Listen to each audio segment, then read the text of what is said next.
વાતોનો વિહામો channel, હું છું ચેતન બુઆજી। આજે રામનવમી છે અને રામનવમીના પવિત્ર પર્વની તમને બધાને ખૂબ ખૂબ ખૂબ શુભકામનાઓ।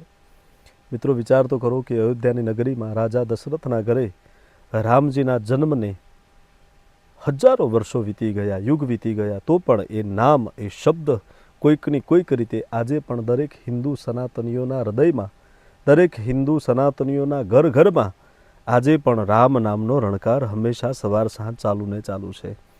એટલે મિત્રો, ચોક્કસ એવું કહેવા માગીશ કે રામ એ કોઈ શબ્દ નથી, રામ એ કોઈ નામ નથી, રામ એટલે મર્યાદા। અને એ મર્યાદા આજે પણ આપણે આપણા બાળકોની અંદર, આપણા પરિવારની અંદર ખરેખર લાવવા જેવી છે।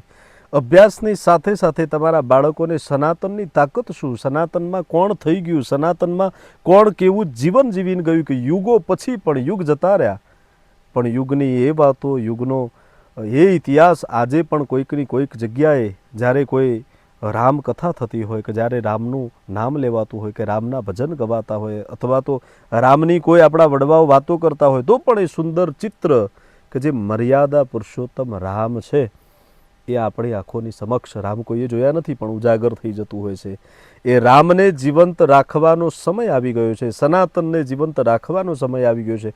મને મારા એક મિત્રએ સરસ જવાબ, મને પ્રશ્ન પૂછ્યો કે હે બુઆજી, શરીરની અંદર અને શરીરની બહાર બંને જગ્યાએ પ્રકાશ જોવો હોય, અજવાળું જોવું હોય તો શું કરવાનું? એટલે મેં એને સુંદર જવાબ આપ્યો કે આ જીભ નામનો ઉંબરો છે ને, ત્યાં રામ નામનો દીપક પ્રગટ કરી નાખવાનો ભાઈ। એટલે શરીરની અંદર પણ ઉર્જા, શરીરની અંદર પણ પ્રકાશ અને શરીરની બહાર પણ પ્રકાશ।